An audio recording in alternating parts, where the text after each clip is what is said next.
today is going to be setting you up on doing hardware 7. So once you have essentially hardware 6 done, right? You sort of have built stuff. You kind of put everything together. So hardware 7 is going in and making sure you fill in all of the, essentially for all of the instructions, which some of you have already started doing that. But that is kind of the first step. And then it will be testing this thing, testing it to make sure that everything works, right? After we do that, we're going to add a file that will connect our CPU or our MCU to the connecting stuff in our basis board. And so we will have working lights and working switches, working 7-segment, that we will have this thing actually able to do stuff, right? And so we'll talk about that connecting piece later, because the first step is making this thing work. And so for hardware 6, right, you tested a 6-line assembly code, which being able to do 6 instructions really doesn't mean a whole lot, other than you connected the basic stuff working. For hardware 7, you will have a 4,000 line assembly code that you will be running your hardware. And for it to work properly, essentially every instruction needs to work. And so it will test just about everything multiple times. And so what this program will do eventually, when we hook it up to hardware, is it's going to run a series of tests. And so each sort of series of tests is designed to kind of check one specific instruction. And so every time it passes one of the tests, it lights up an LED. Right?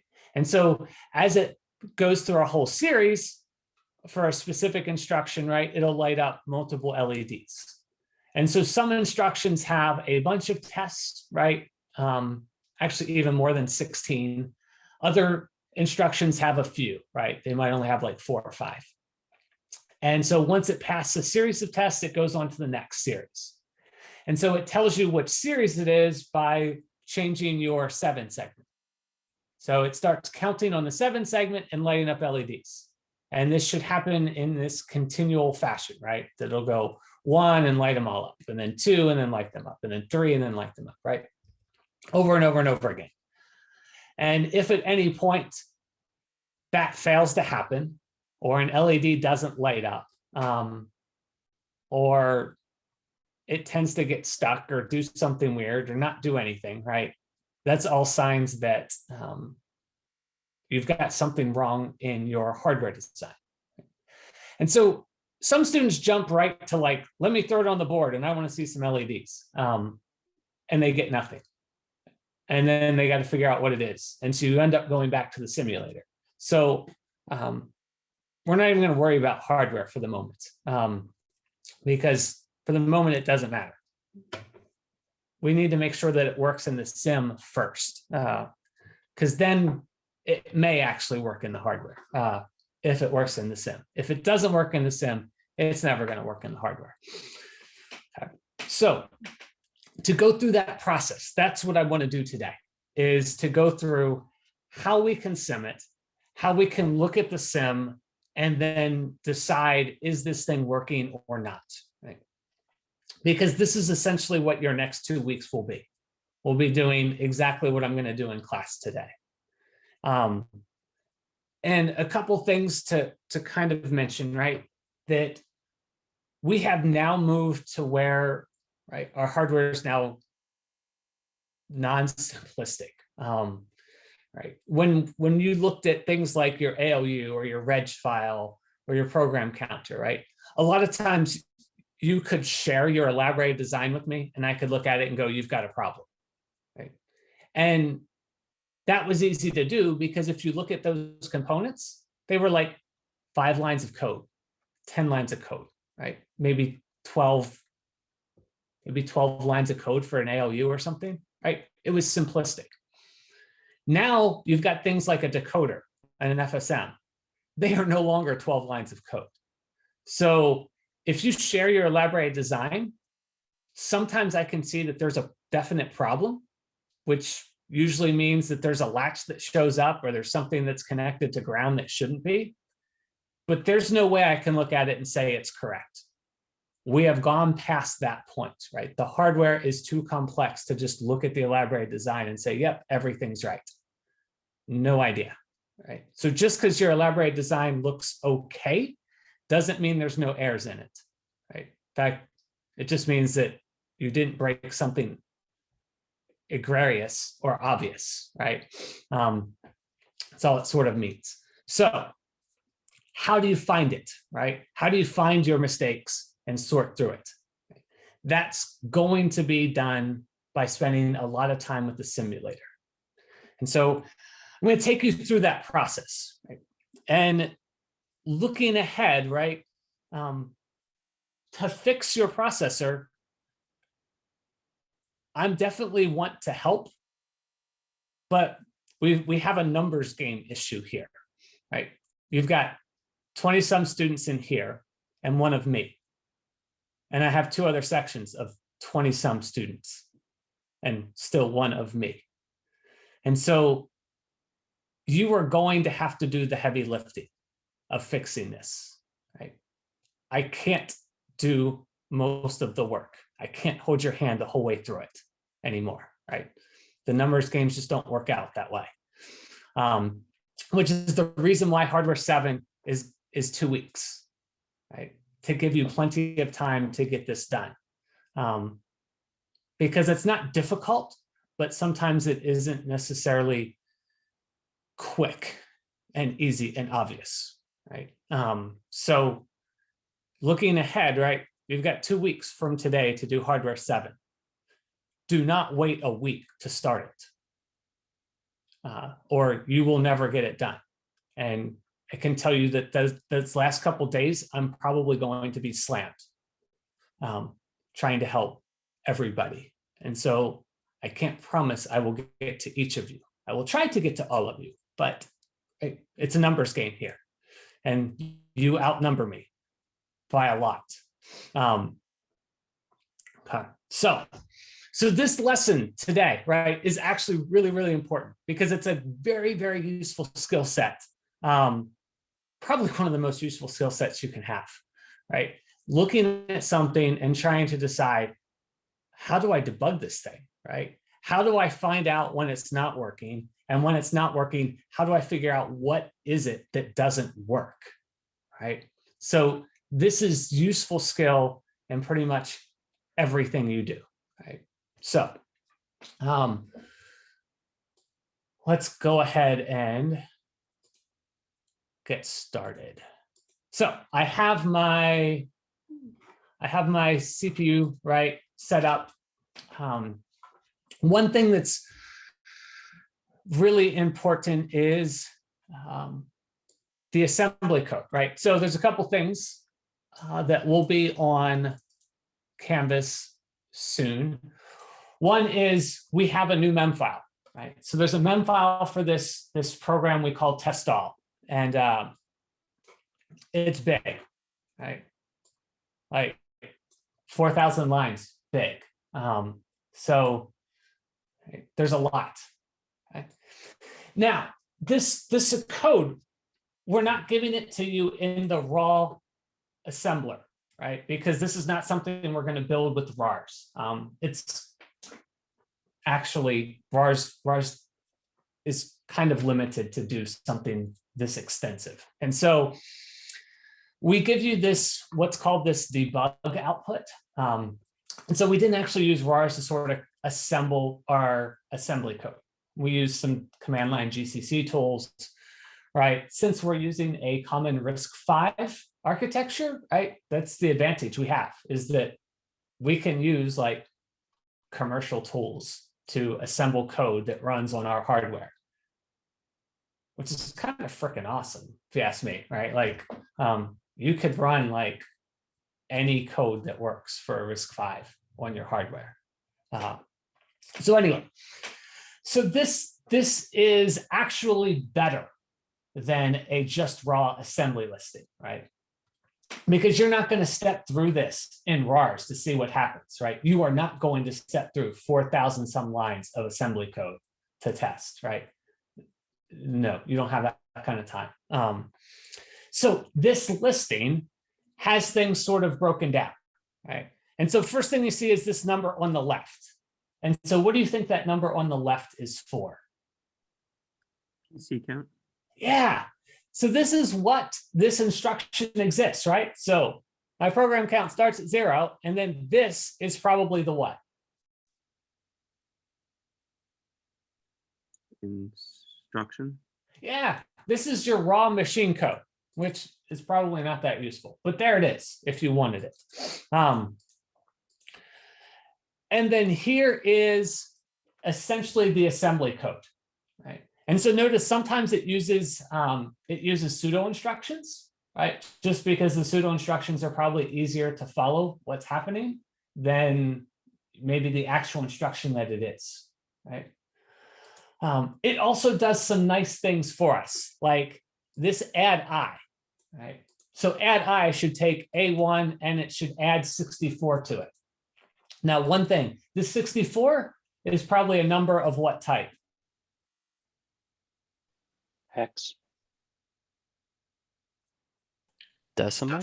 It's actually decimal, which is kind of weird because the result is going to be this, which is definitely hex, right? So it sort of gives us this hint of what is happening here. And so this should be the end result that goes into A1. And this should be the end result of what goes into A2. Right? But so it does other things like this JALR, right? This 456 is decimal. And it's going to jump to some location. What location do you think that will be? End? Yes, which would be what address should this jump to? 1E8. 1E8, right? Which happens to have a label end, which is probably a really bad label because it's not the end of your program, not by a long shot. Right, but so yes, it's going to jump down to here. And so this is nice because this gives you some pretty much, if you need to know what this instruction does. But for the most part, it kind of gives you all the sort of pieces of information that would be useful to see this instruction working, right? So it kind of gives you the answers along with what's happening, right? And it gives you the numbers. Sometimes it gives you the numbers in decimal. Sometimes it does, obviously, like this would clearly be hex. It's kind of odd. But anyway, so it's fairly useful because you don't have to do too much math on your own, right? Because the math that you need to do, it kind of gives it to you and makes this nice.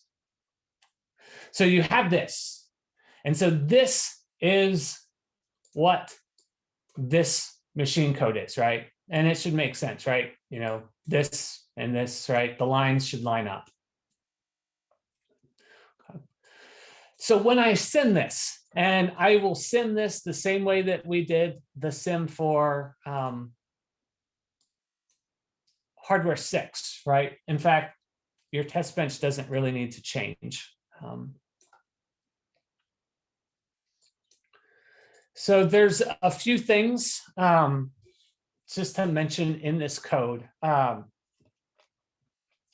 If this code is turning on LEDs, right?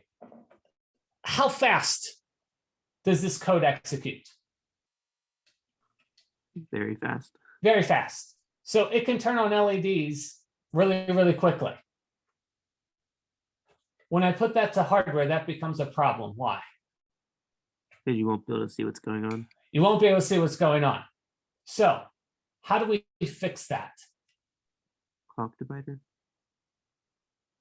No. How else? Would you just wait for it to fail and then you would be able to see the number or the LED that it's failed on? Okay, but how does it know to wait if it fails? How does it know if it failed the fail test? Did you put an enable to enable each test? Okay, sort of. What could I use? You just have like a button or something that you press for each instruction. That would be, Maybe each test. yeah. If I'm pressing a button though, that's going to be problematic for each one. What else could I use? You're on the right path.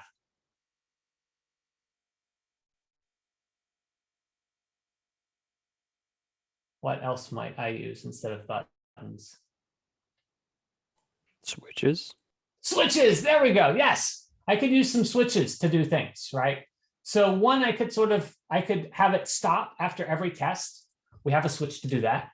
I could have it stop if it failed in a way that it recognized. I have a switch for that. That still doesn't necessarily fix my things happening way too quickly for me to see though. So what else could I do? Could you have like something that pauses it? Yeah, how could I pause? Button. Interrupt. No? All right. Did you guys do anything where you had stuff, pause for some period of time? Do like a Delay? super long You delay. could do like a delay, yes. And so I could add delay loops. Now, delay loops in hardware are great, but delay loops are going to be problematic where? Software. Where? Where do I not want to have delays? For synchronous stuff, like for The simulation. In my sim. I don't want my sim to take longer than it needs to. I don't want to look through long checks of waveforms of it just running the same instruction over and over and over again, looping a million times. I don't want that in my sim. And so we have a switch. And so we have a switch that'll turn the delays on or off, right? If you give it all zeros going in, it won't do any of that and it'll just run, which is probably fine for your sim.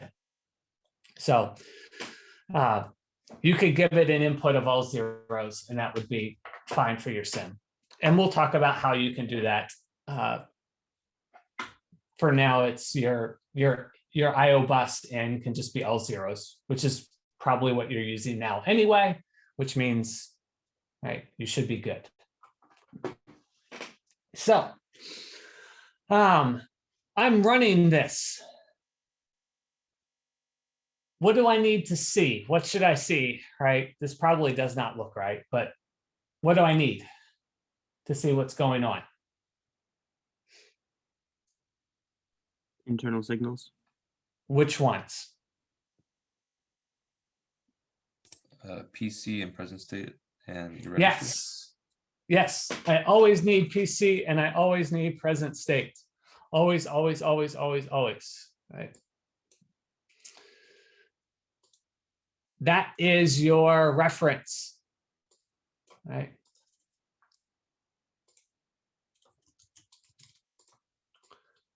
That's your reference to tie what's happening to your sim to what's happening with everything else, right? And so I need to know where what is happening, right? And so this has to be there. I'm going to remove a few signals just because it's going to get cluttered. And so like interrupt, I don't need it. I never use it. So I'm just going to get rid of it. These I'll keep. We'll see why in a second. My input, I'm giving it 2, which is fine. This is a bunch of junk. So let's see. I need to restart. Move this. Controls in my way. So, right, I add signals and they didn't show up. Right, that's normal. I just need to tell it to restart. And so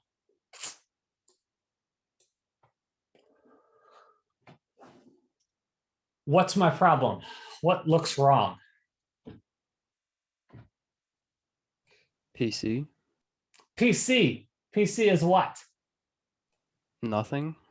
Nothing. Exactly. PC is nothing. So where do I start looking for my issue? What should I look at? Did you look at PC, the output of the P or the internal signal in the program counter? Yeah, it sounds like a good place to go. Let's look at the program counter. So PC out being undefined, probably don't need it, but it's fine. And I'm putting it in a group because it'll allow me to hide it later. So again, nothing showed up. So let's restart this. And so what seems to be the issue? What looks wrong? Clock. The clock. The clock is what? Undefined. Or not undefined. What's a sorry, I don't remember what the Z is. Yeah. Z is high impedance, which means Something's is not it? connected, right? it's not connected. Something probably isn't connected. So where should I probably look to see if I connected it? In your Declaration. elaborated design? I don't need to look at my elaborate. That's not a bad place to look. Your But instantiation. yeah, in my CPU, right? When I instantiated the thing. And there's a signal that seems to be very much missing.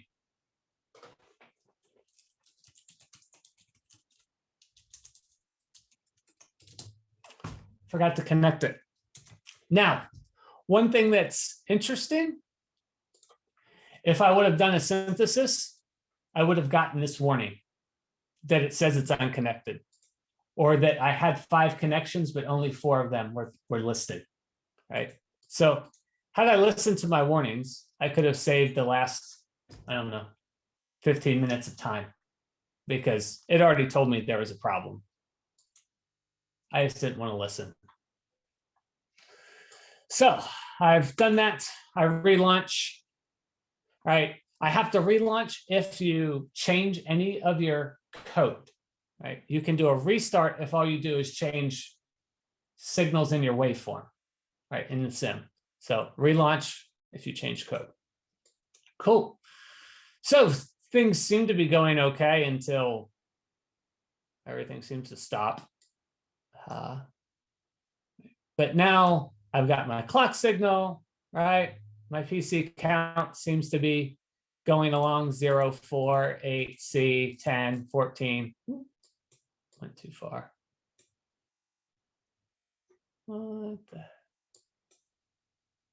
Sorry. So 4, 8, C, 14, 18, 1, C, 2, 0, 2, 4, and then 2, 4, it jumps to this spot. Okay. So this is where we start looking at the code. Right? And so if I look at instruction 2.4, what's 2.4 supposed to do? Jump to 1E8. Jump to 1E8, and instead I jump to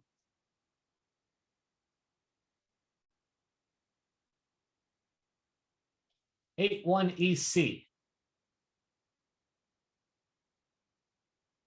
which is clearly not what I wanted to do. So 81 EC is what was coming into my program count, right? This all looks good. So where do I look? To figure out what was going on here. The Well, state What's base. wait? Sorry, which signal is your PC bus? Like, I don't understand which one that is on your waveform. PC bus is my this signal for PC, Oh, okay. right? It's signal that my PC counter is connected to. So it's the current program count essentially. And so it went from 2.4 to 8.1 EC, which there's probably nothing there, right? Because our code stops at hex 4000 something.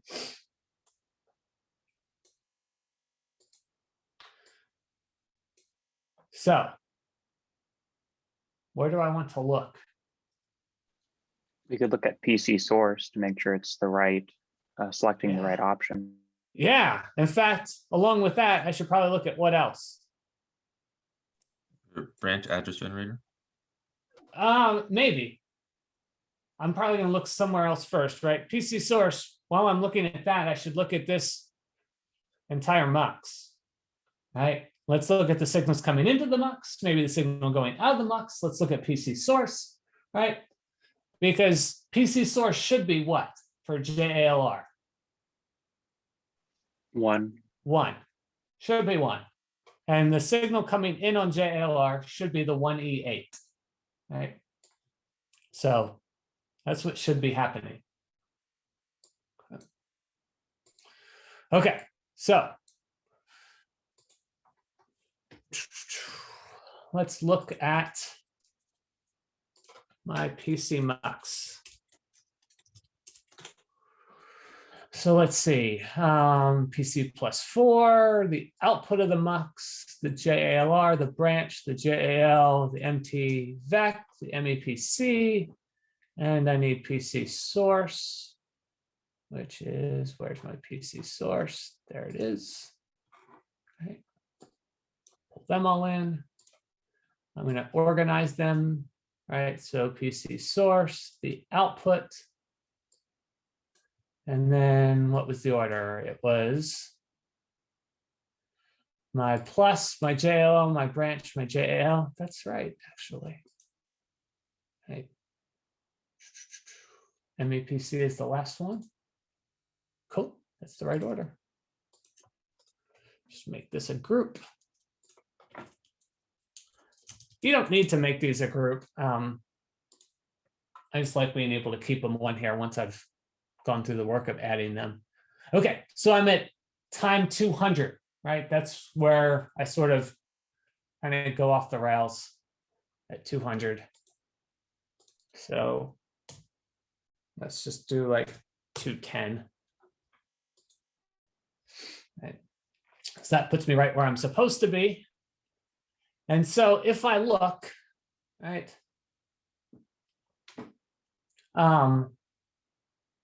oops, I didn't go quite far enough. Execute state for instruction 24 here. Right.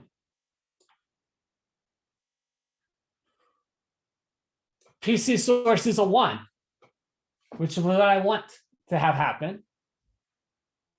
But I've got a couple issues going on here. What are some of my issues?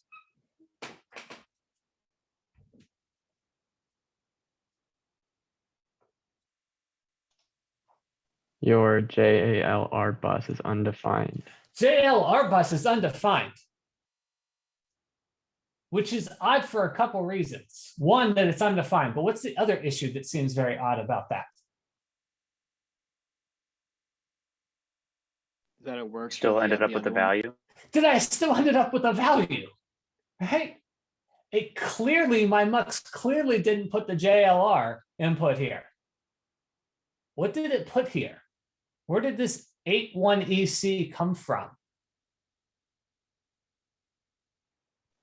JAL. It came from the JAL. Which means what's probably one of my mistakes? The mux is connected or is constructed improperly. The mux is constructed improperly, right? PC source is 1, which is what I want it to be, but I selected the wrong thing, right? And so this is where you look, right? Because sometimes you look at this and go, oh, I selected the wrong thing. And so you jump into your decoder and start changing stuff. And you start changing stuff that was working to stuff that isn't now working, right? And you passed 1 test, but then you failed 3 more. And so PC source is right. That's correct. My decoder seems to be doing the right thing. My mux is wrong, right? And so, yeah, oopsie, I flipped these. Okay, so I flipped them. Now I could relaunch this and see if it fixed it, but I know I've got another issue, right? The other issue is that JALR is undefined and it shouldn't be. So what do I want to look at to figure out what's going on here? Branch address generator. Yeah, right. And so this is, again, another common pattern that essentially you sort of work backwards, right? You go, I know what the program count's supposed to be. It's supposed to be 1E8. It's not. So I go back to the mux and I go, what happened with the mux? And so I see that I selected the wrong thing. But here I look at it and go, well, the JLR signal is wrong. So where did it come from? What came from the branch address generator, right? So I look there. And so again, this is what you do. You just keep going backwards to figure out where the mistake started from. So branch address generator.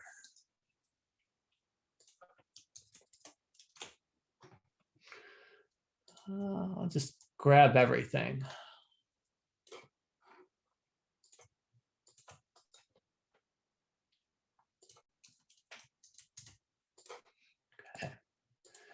And so it's telling me the JL is wrong, but I need to see these other things. So again, I'm at the 210 time frame. And so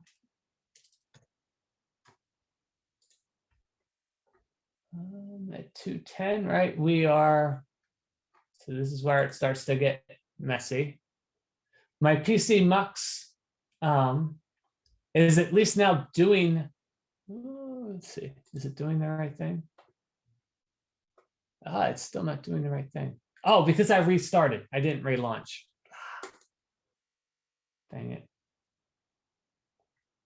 Notice I didn't have my program counter jump to my new spot, which is why I knew problems.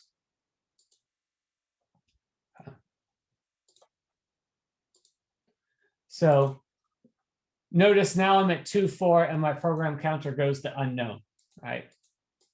Which means that my mux is now working properly, right? So I fixed my mux. So that's good. But now my issue is down here. Does that make sense? So this looks worse, but it's actually better. So if I look at my branch address generator, it seems like I have a problem with it. What's my problem? Is the problem in this component? RS1 is undefined. RS1 is undefined. Okay. So the other thing that should go in with this instruction, just while I'm here, is this 456. This 456 should be what?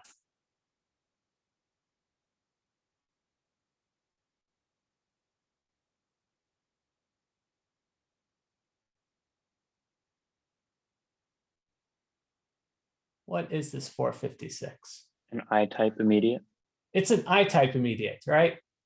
And so here's my I type, which is 1C8. And so I could do this math, right, to figure this out. But one thing that's nice is this I type, V type, and J type.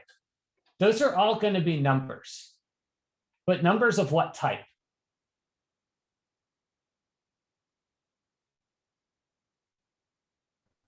Hex. Well, they're hex here. But that doesn't make it as easy for me to identify if this is right.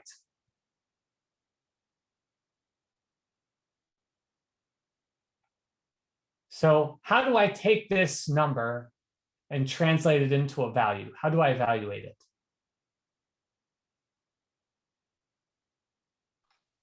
You mean like change the radix of the waveform? That's what I'm getting to. So like this is 1C8, right? Which, you know, you could figure that out to be at 456. But what if it was all Fs? If it was all Fs, what would that be? Negative, negative one. Negative 1, right? And so rather than having to do these mental gymnastics to figure this out, I can tell it to display it as a signed decimal. And so I see 456. It should be 456. I type looks good, right?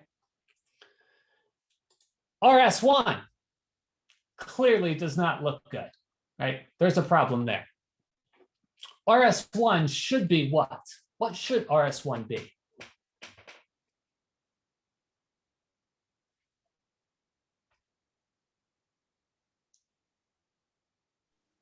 Zero plus the program counter.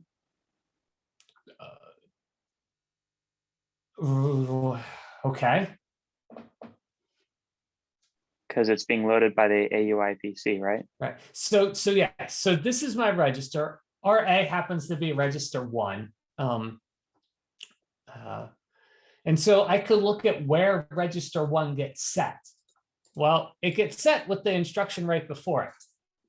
Right. And so it should be hex 20 plus 0, which means it should be what? Hex 20. Hex 20, right? Or 32 in decimal, right? Either way. So it should be hex 20. It's undefined. So where do I look?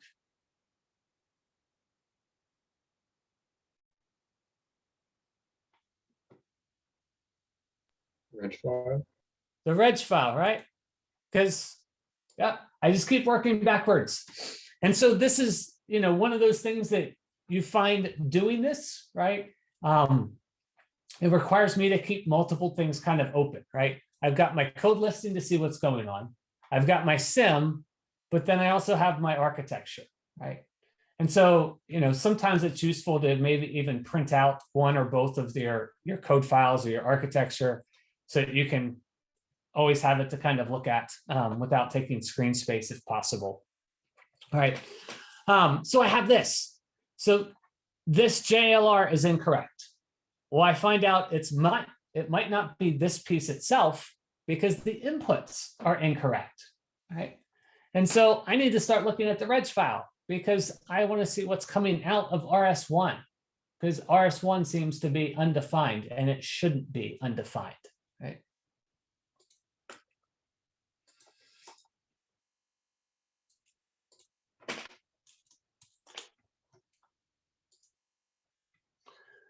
So let's go to my reg file.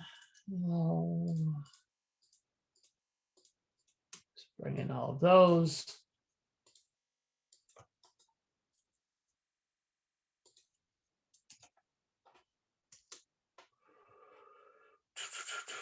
Okay, still not good.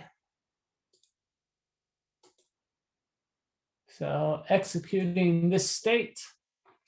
Okay.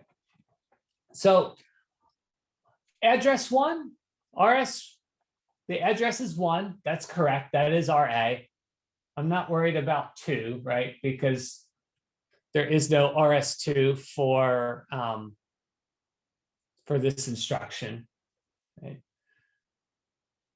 But it's definitely outputting the wrong thing. So now where do I want to look?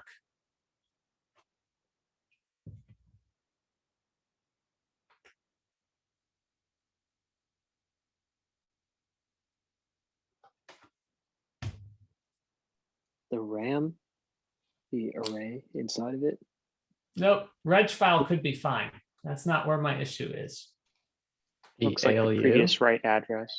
Yeah, Yes. I want to go back and look at why is RS1, why is RA undefined? Right? So the value inside it's undefined. I want to know why. It doesn't mean the reg file's wrong. Maybe there's a problem that happened on the instruction before. Right? And so if I go back to the instruction before, what's happening?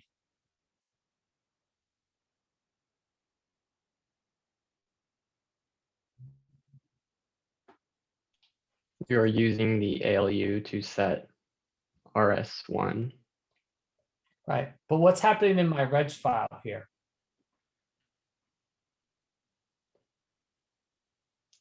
You're writing data. Yeah, what data? It's undefined. It's undefined. Right?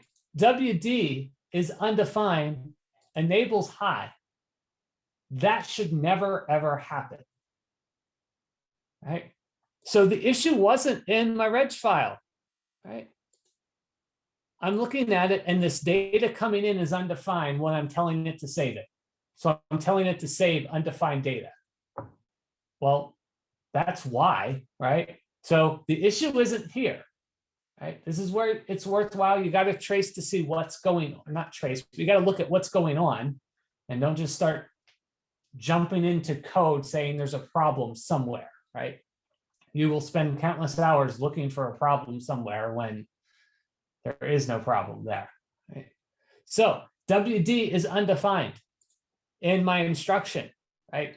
So my error is not actually here.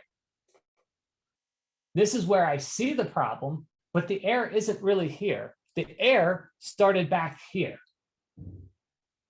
right? That this put an undefined value into RA. And it should not have been undefined. So what do I look at next?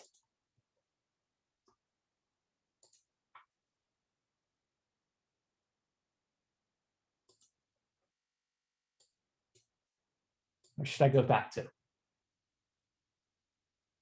Should you check your ALU source B? No. The multiplexer that goes into the reg file. Yeah, I want to look at this max, right? Because WD is undefined. Well, where did it come from? It came from this mux. So I want to see what's happening in this mux that it's putting out an undefined when it should not be, right?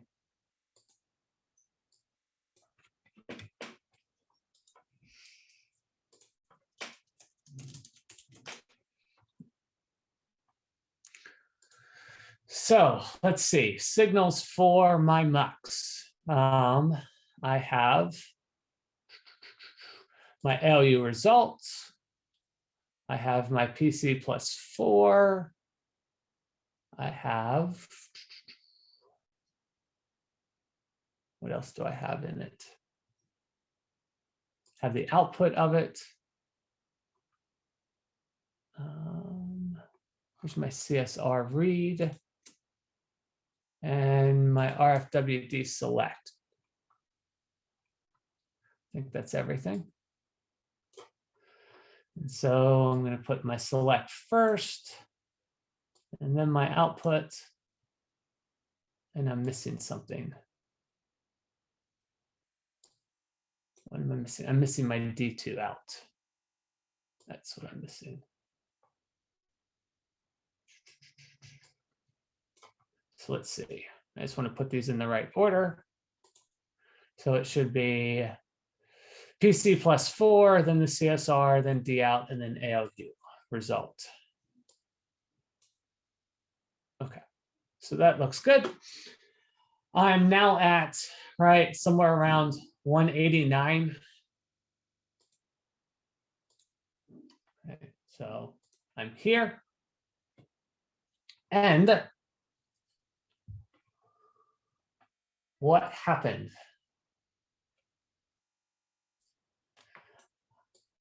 I would want, right, in my hardware, right, for AOU PCI, my RFWR select should be a what? 3.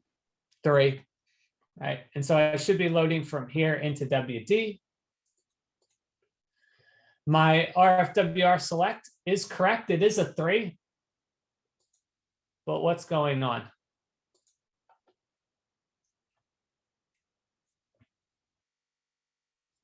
Your write data is undefined. So that's coming from the ALU. What is the value coming from my ALU?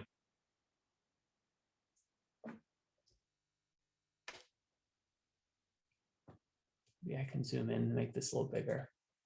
No, I can't. Sorry, I can't make that font bigger. No, so I guess your bus is somehow disconnected, but the ALU is fine. Yeah, look, there's the result coming from the ALU. It's hex 20. That's exactly what I wanted. But that's not the value that's being output. The value that's being output is coming from where? D out 2. D out 2. And so that being undefined probably makes sense. Because there's an address that goes in here, right? Who knows what that address is, but there's an address, which means it's going to output something. Well, as we talked about previously, right? If this address is some undefined address, then I'm off into who knows where, right? I'm off into, you know, my undefined region, in which case this is going to be undefined.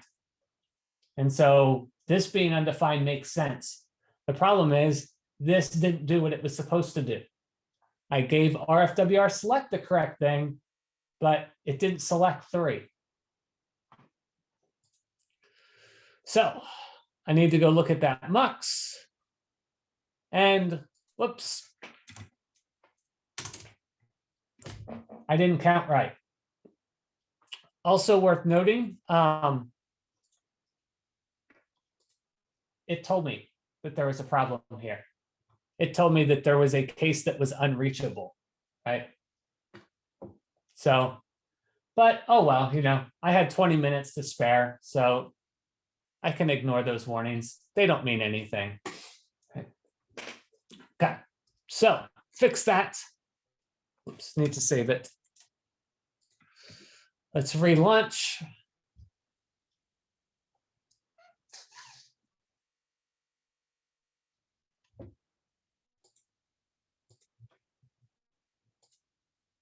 Okay.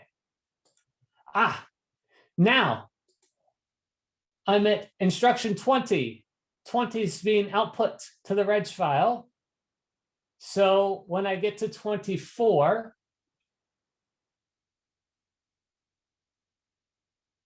let's see, hold on a second. Whoops. So yes, I'm at 20. 20 gets put out. When I get to 24, the output coming out. Let me put this in a group so I can hide this.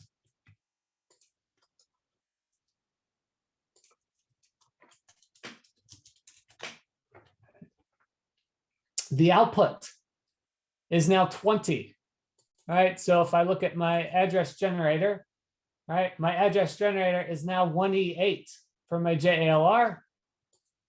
So my PC mux is now outputting 1E8.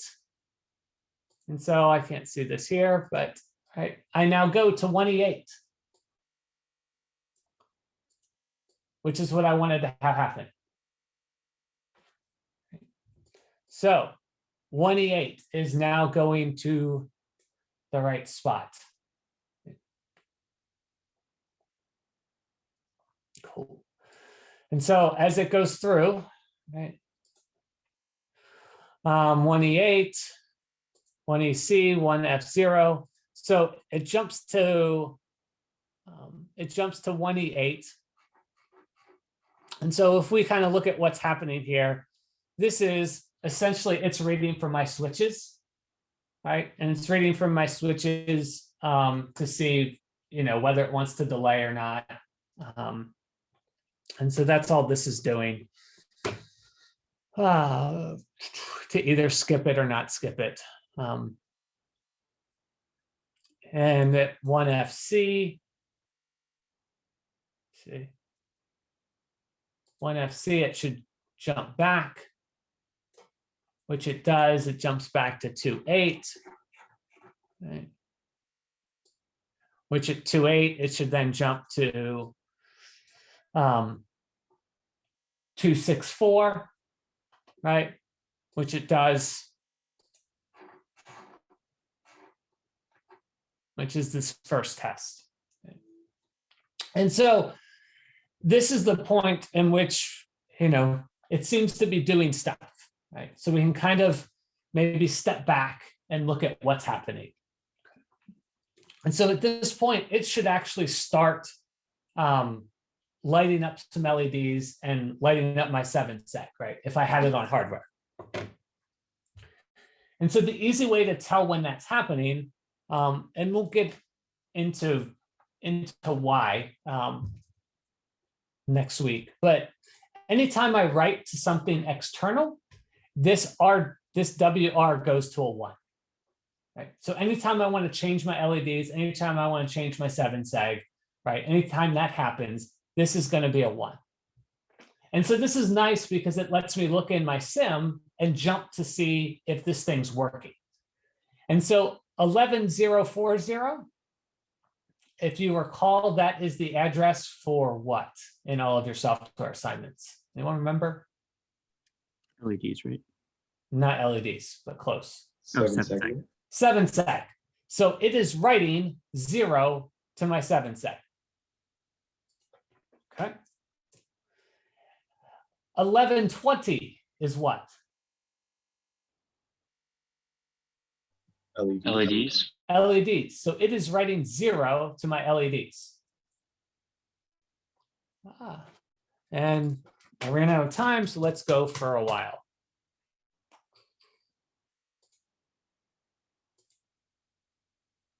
Okay. So then it wrote to my LEDs, it wrote 1 to my LEDs. And then it wrote 3 to my LEDs. And then 7 to the LEDs. What's it doing?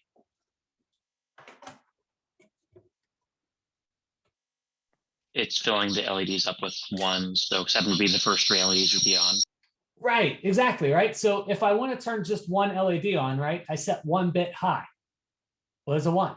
If I want to turn 2 LEDs on, I set 2 bits high, which is 3. If I want to turn 3 LEDs on, 3 bits high, which is 7. So the next one it should output is what?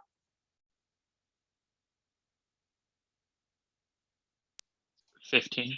Which would be F. F, which it does. And then after F should be what?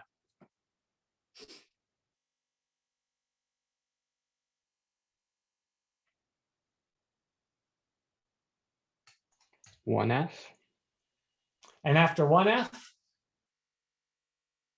3F, after 3F, 7F, after 7F, FF, after FF, 1FF, right?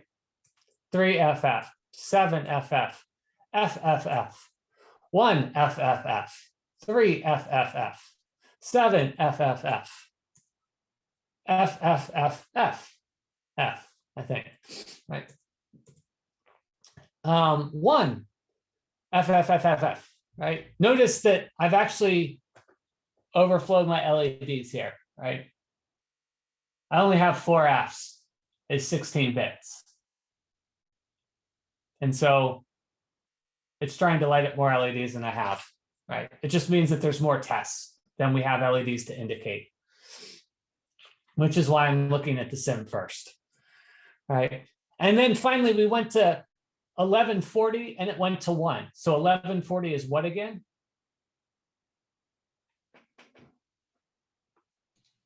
Seven segment. 7 seg. So we've passed the first series of tests and it went to the second series of tests now, right? And it takes the LEDs and it puts 0, right? Because it's starting all over. And so it's going down this line, right? Where it's doing 1 and then 3 and then so forth. Okay. So this seems to be working.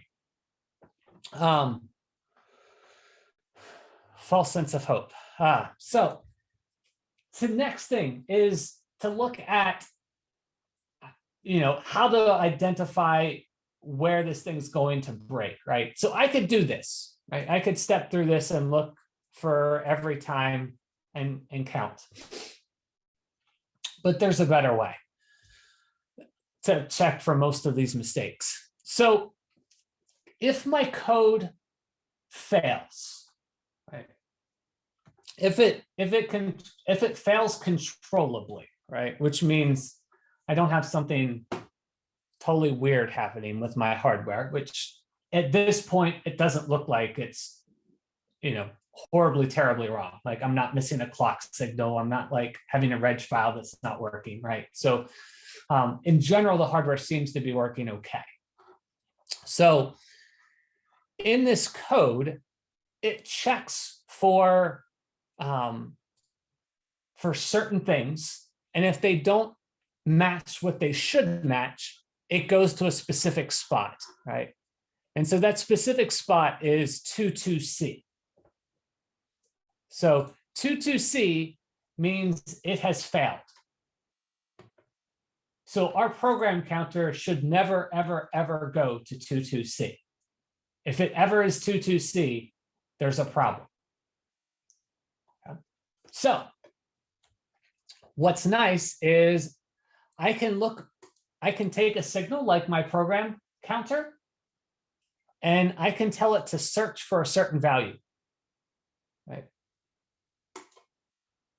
And so I can say, look for 22C. So Professor, Yes. so is this why we might want to choose like a very strange value for our default case in our PC count? Yeah. Because you'll see it and it would be obvious, right? Because your program counter will go to some place where you have no instruction, which means everything just halts, right? Okay. If you remember what happened when it jumped to that 81EC, where there was no code there, right? It just like everything stopped. Okay, right. Because it never left there because it never did anything. Right. Okay, yeah. Because your next state for probably an execution that doesn't work probably just went to fetch. And your program counter probably never changed, right? So anyway, right, it'll usually just stop if it goes to something that's unknown, which is good. Here, right, I want to look for this 22C. And so I can do this find, which is really, really nice. So I can just say find it. And I really don't want it to find it, but it's going to.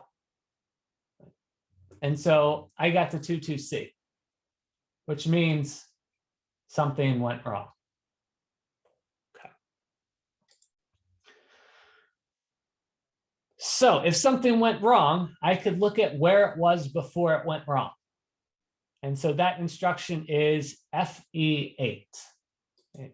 So I'm going to go look at FE8.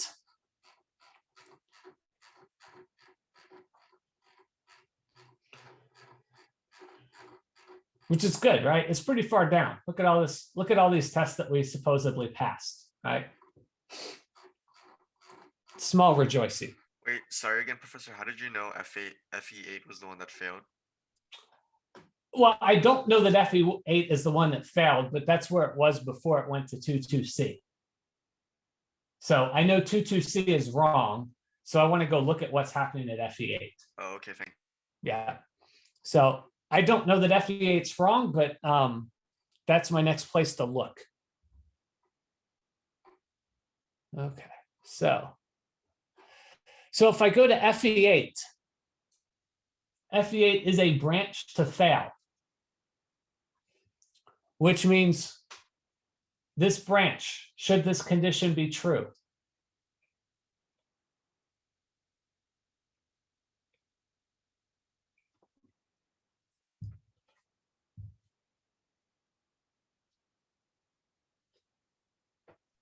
What do you go to the next instruction? that's what I want to have happen. So do I want this branch condition to be true? No. No, this branch condition should not be true. But it jumped me to 22C, which I didn't want it to do. It should not have happened, right? If everything was working right, it shouldn't have happened. So what do I look at next?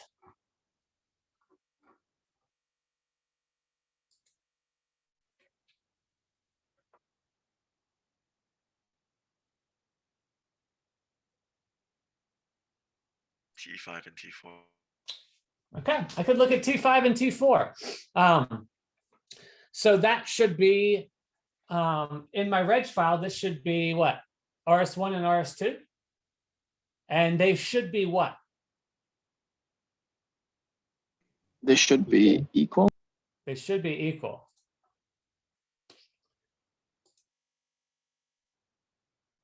They're not.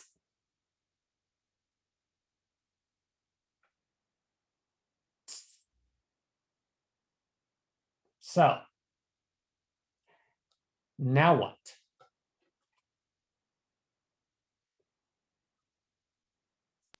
Guess you could look at what set RS1 and RS2 previously.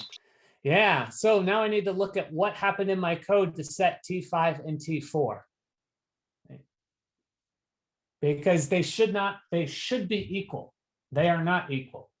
Which one of these is correct? I don't know. Right? Maybe neither of them. So let's look at what happens at T4 and T5, right? And so I'm essentially looking at these lines above. And so T4, what gets put into T4?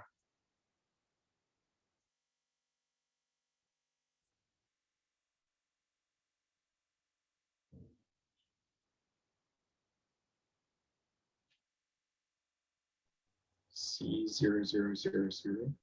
Yeah, C and how many zeros? 7, right? 7.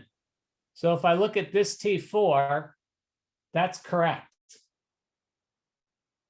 So T5, what happens with T5?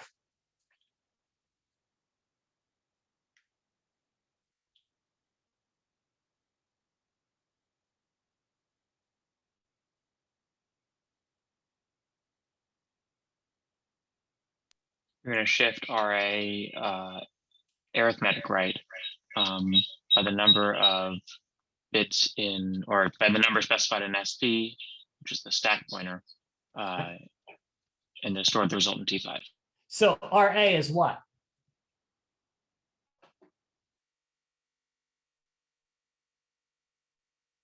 An 8 followed by 7 zeros. Yeah. So yeah, if we look at what's going on here, right? So we said that RA gets put into 8.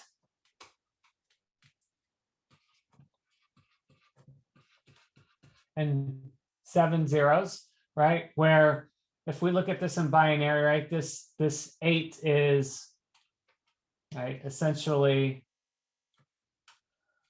1 and 3 zeros, right, in binary.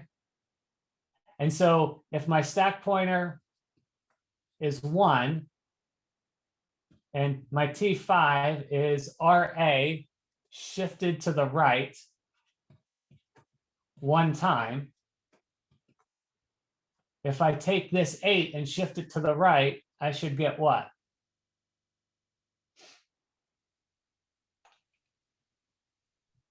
One followed by 6 zeros. Yes. And so this 1100 is what?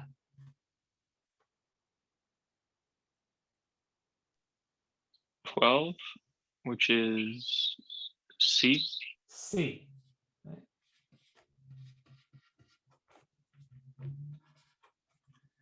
That's what I should get. Instead, what I got was 4. And so 4 is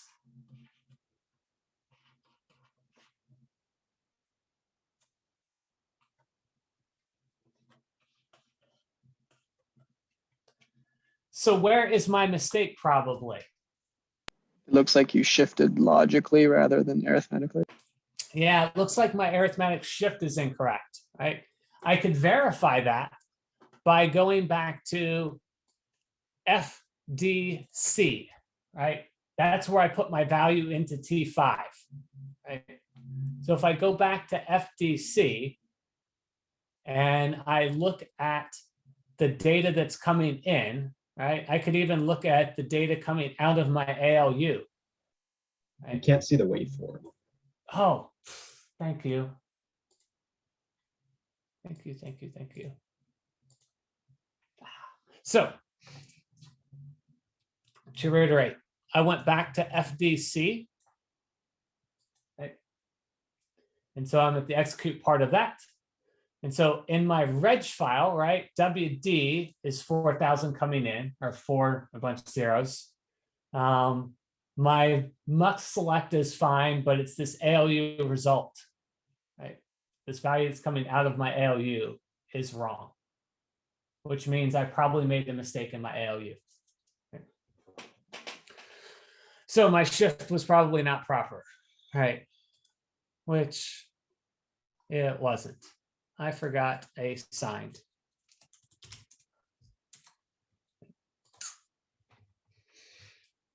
In which case I'm wondering, right, how I passed the test cases for hardware 4, because I probably didn't. So let's, now that I've fixed that, I'm at 32,602. Okay, so let's relaunch. And so once we start getting really far away, that's where it really becomes useful to look at what that time is, because I need a way to get there quickly and not have to hunt around. So let's see. I'm looking for FDC, which is here. And so FDC, now the value coming out of my ALU is now C and all zeros. Right. Which means when I get to FE8, I shouldn't branch anymore. Okay. So let's look. Right, I go to FE4, I go to FE8, and then I go to FEC. Right, I no longer take this branch because this condition is no longer true. Whew. So we're not going to 22C anymore.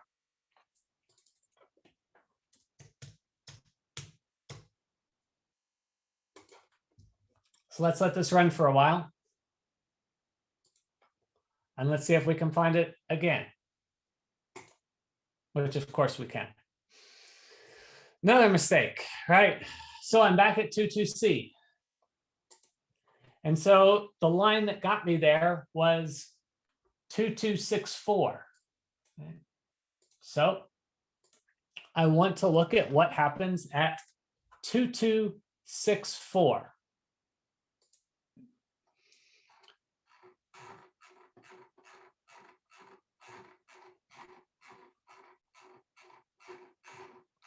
Which, look at all these things that I'm passing, right? That seems it must be good. Almost good. 2264. 2264. 2264. 2264 is a what?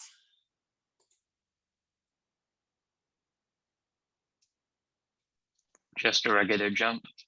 Yeah, so do I ever want to get to 2264? No. No, if I get to 2264, right, I've already got problems. So,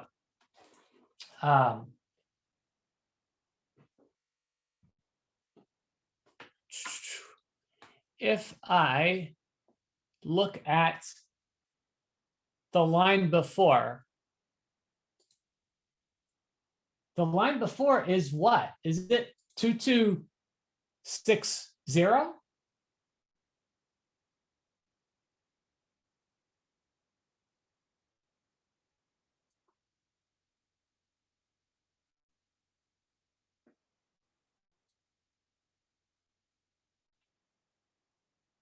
It's 2868. Which is kind of weird, right? I'm thinking that it was this problem, right? I'm thinking I should have branched and I didn't, but I didn't come directly before here. I came from 2A68.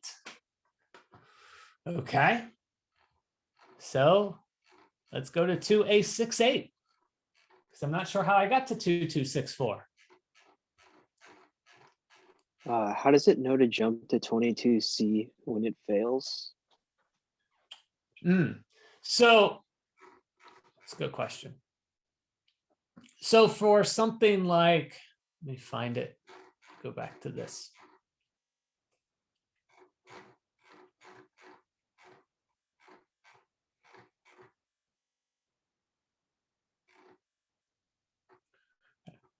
So like this line jumps to fail.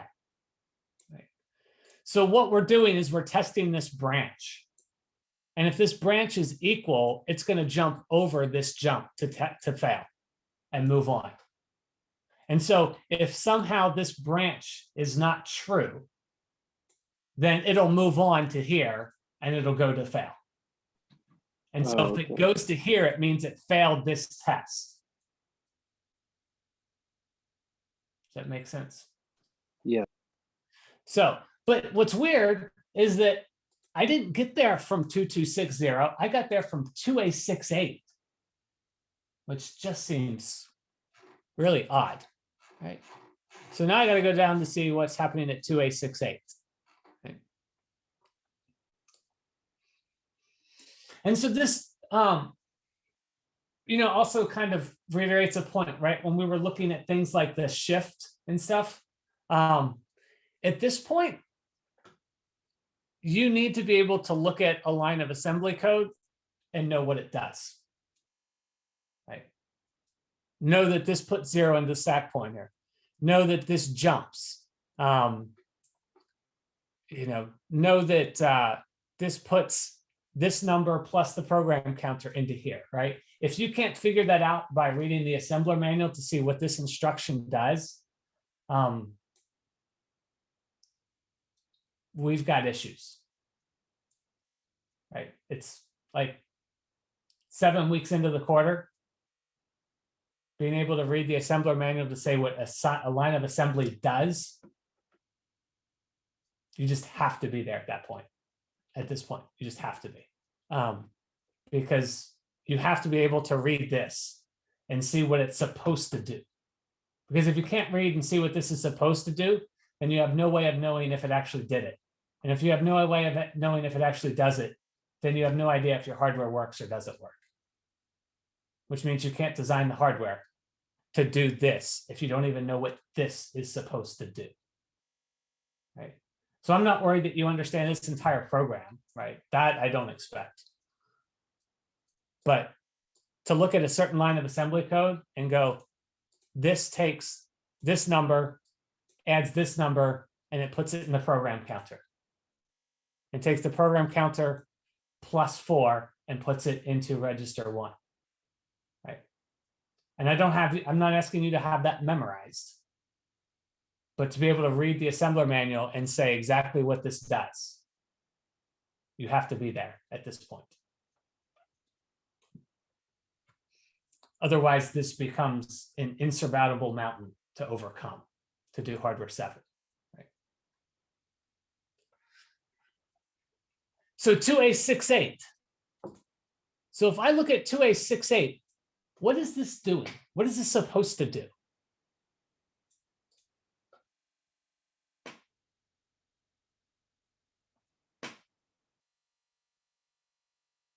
It should branch to 2A64 if RA and SP are equal.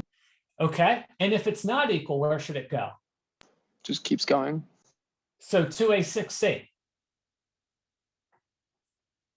I did neither of those. I went to 2264.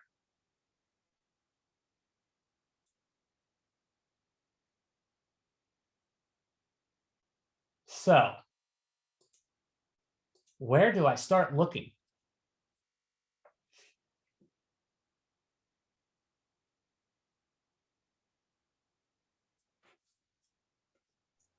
Would you start at the mux for the PC? Seems like a good place to start, right? Where did this 2264 come from? Right? Because it should, I could see 2A64 or I could see 2A6C. Either one of those makes sense. 2264 makes no sense, right?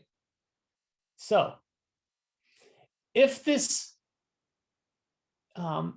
branch is true,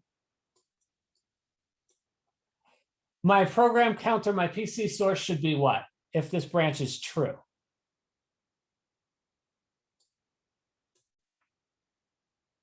Two, 2. If it's not true, 0. 0. Okay. So that gives us context and what we're looking for. So here's my PC mux.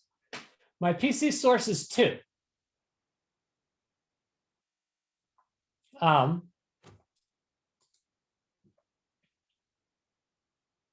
So this is saying that it's supposed to be, the branch is supposed to be true, right? Which I don't know if the branch is supposed to be true or not, but I know it shouldn't go to 2264 no matter what, right? So I'll go off the assumption that, let's say the branch is supposed to be true. It's a good default for now. If that's the case, then my branch bus should be what value?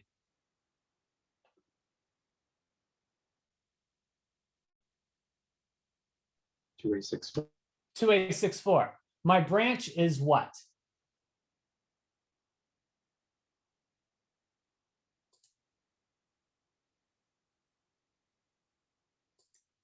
This is this 2264. So this number isn't right. So where do I go to next? Branch Branch address. address. Yeah, so let's go back to my branch address generator. Right. Okay. And so then this is the other thing that we come into play here, right? This is telling me that if I branch, and it's true, it should go to 2A64. Which means in my branch, what should my B type immediate be?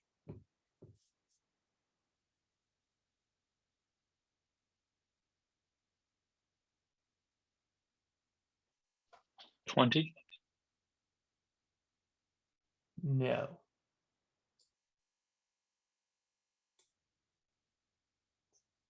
I can see where that would be a good guess. But where am I at currently? -4. Correct, right? Because what address am I currently at? 2A68. Where do I want to go to? 2A64. How do I get there? Subtract 4, right? And so this is one of the times when this number is not just put in there, right? You have to do this math.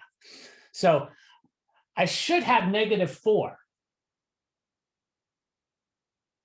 What do I have? Oopsie.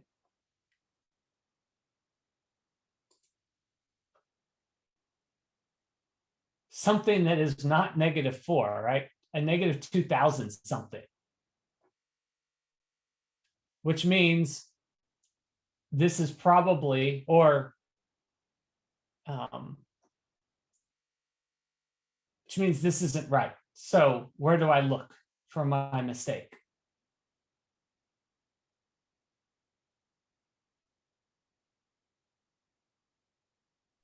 In the branch address generator. Well, that's what I'm at. And I'm saying that this B type coming in should have been -4. This B type coming in is not -4. So the immediate generator? Yeah, so we could look at the immediate generator. And so we could look to see what it's outputting.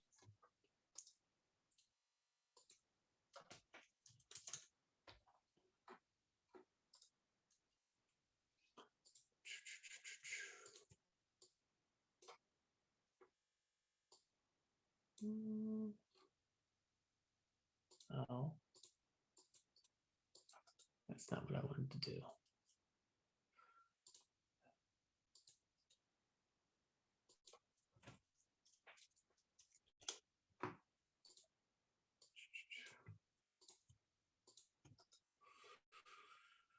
Okay. Immediate generator. Let's see, I'm at 92,948.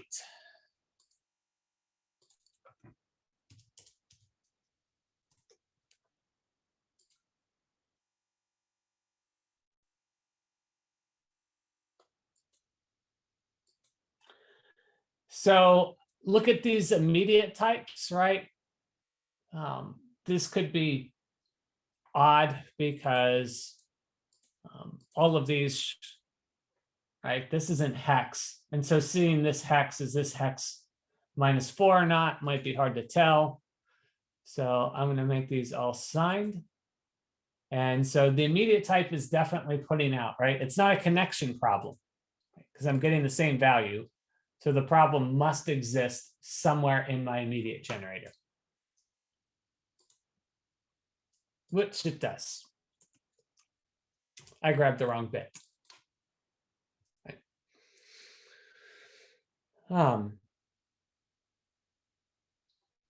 92,957, right? But so now that tells me where to look, right? The problem had to exist somewhere in my line of code for my B type. Right, so that's when you go back and you look at that and you know, re-figure out the order of your bits because you put something in the wrong order.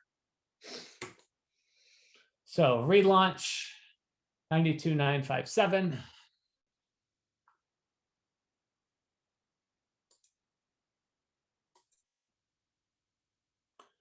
And so now when I look, right, I've got this nice -4 here, which is nice. That's what I wanted.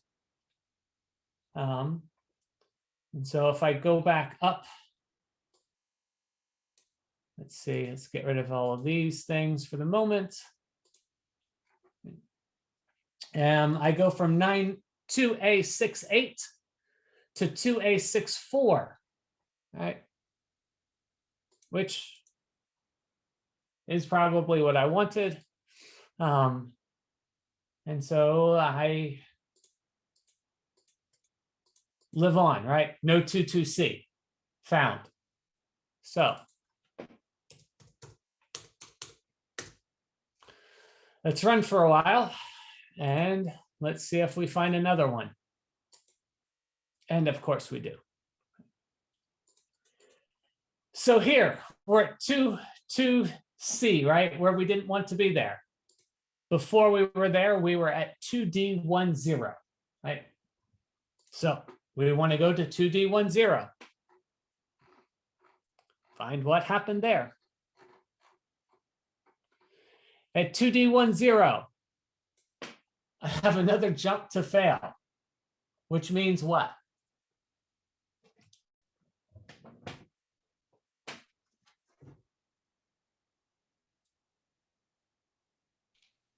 The instruction before it executed wrong. Right. I don't ever want to get to 2D10, right? So 2D0C. It's saying branch if equal, right? Branch if equal. And so this branch, it seems like I want this branch to be what? True. It seems like I want this branch to be true. And this branch isn't true, maybe. So where do I look?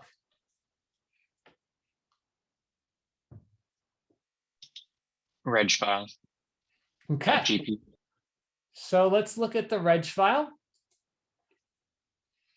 And so at this should be RS1. And RS1 is going to have to always be what? In this case, 0. yeah. And so GP will be whatever's stored there. And so this is 0 and this is 3. They are not equal. Okay. So where do I look?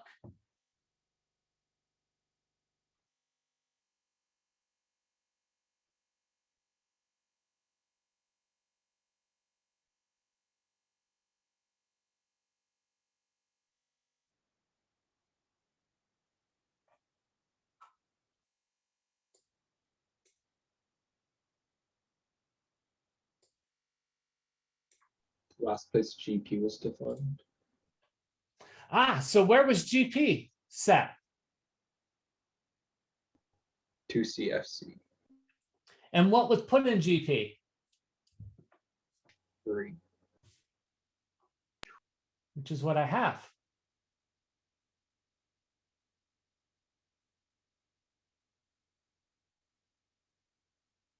So what's going on?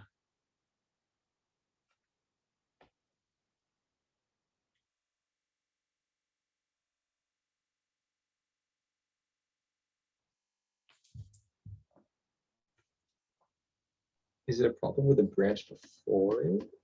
Yeah, this branch is always, this branch is actually supposed to fail. Right? I should never get to this because GP is 3. The 0 register is always 0. And so this should not be true. And it isn't true, which is correct.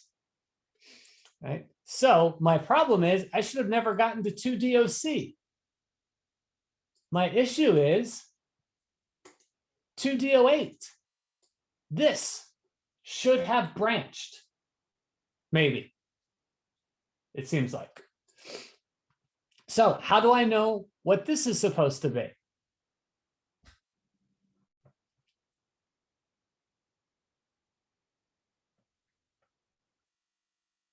What could I look at?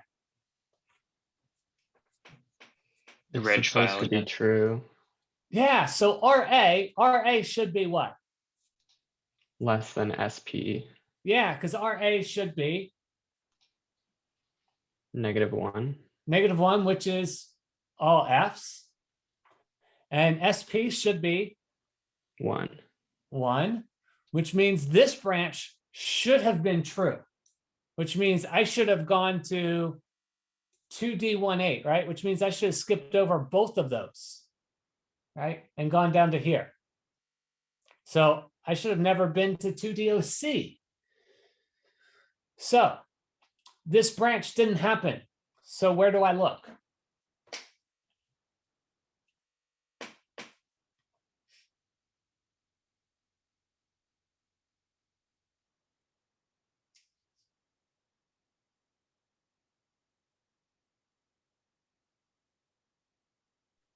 Branch condition generator. Yeah, that would be good. Right, there's, I could look at my mux, right, just to be sure, and 2D18 is the right thing coming in for B, but my PC source is 0. My PC source should not be 0. My PC source should be 2 here, because the branch should be true. Okay. So there's essentially 2 places where that could be messed up at. Those 2 places are where? The branch condition generator and the decoder. Yeah, so it's one of these 2. So I'm gonna look here first because I can look at these signals. Right, and so if these signals are wrong, then my decoder is correct. If these signals are correct, then my decoder is wrong. Right, so I want to look at those because that'll tell me where my problem is. So branch condition generator.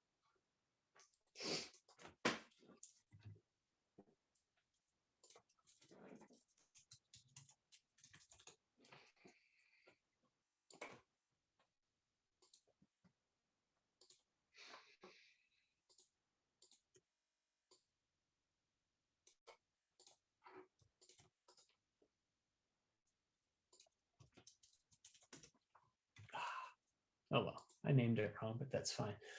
So I'm at 98,082.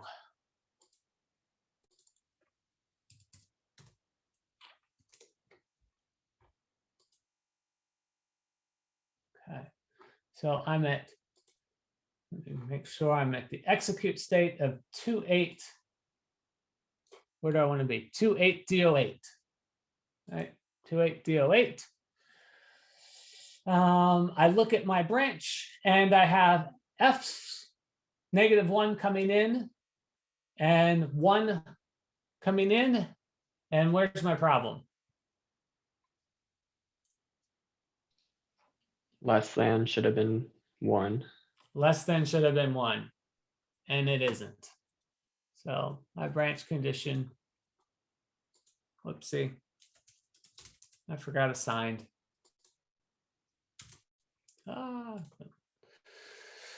So save that. 98,080 thereabouts.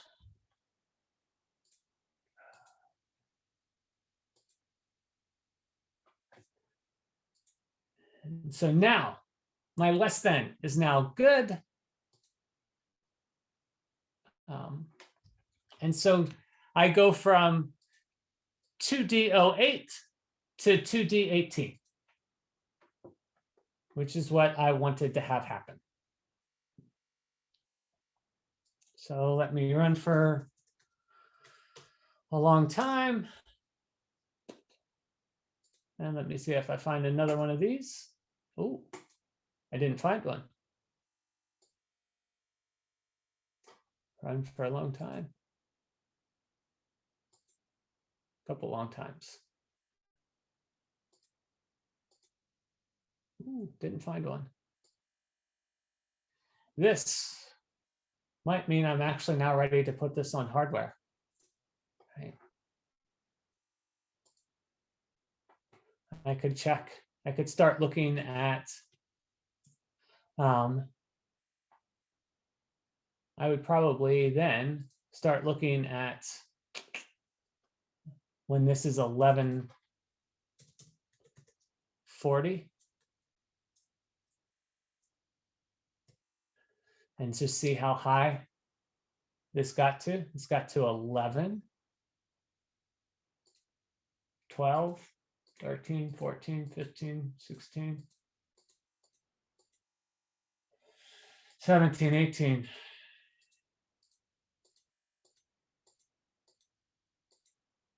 25. It started over. If it started over, that means I probably went the whole way through it. So now, if I never hit a 22C anywhere, and I don't, this hardware might actually work, right?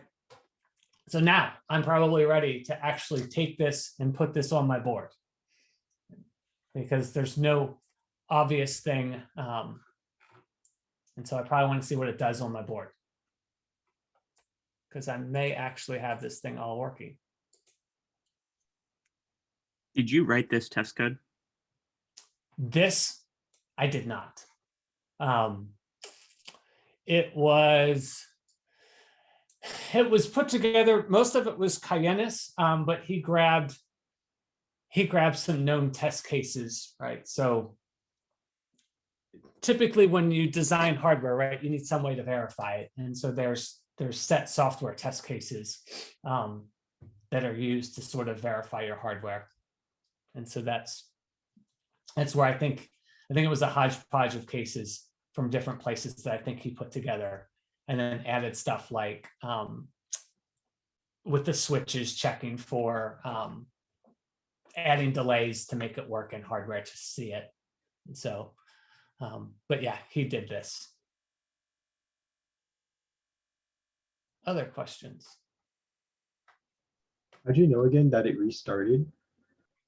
Because at 11:040 to my 7 seg went back to 0.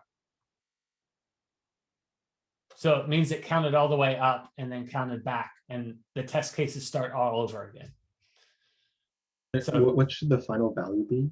Or what's like the last 7 There seconds? is no final value. It continues to run forever and ever. Or the one before it restarts with the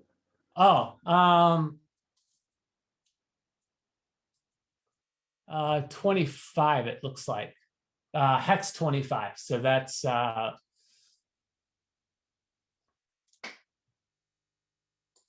32 and 5, so 38.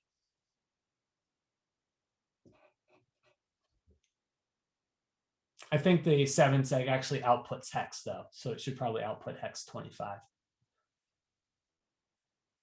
That's it. The number of tests and the number of LEDs that light up for each test is given in the lab manual for hardware 7. So I give you a table of what all those should be, so you know. Other questions?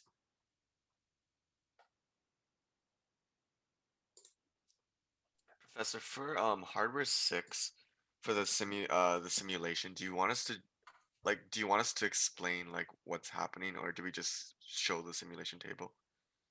I just need the waveform Okay. of with those 6 instructions being executed. Oh, okay, thank you. Mhm. And which 6 instructions is it that you want? Is it Whichever one, the code listing in the lab manual.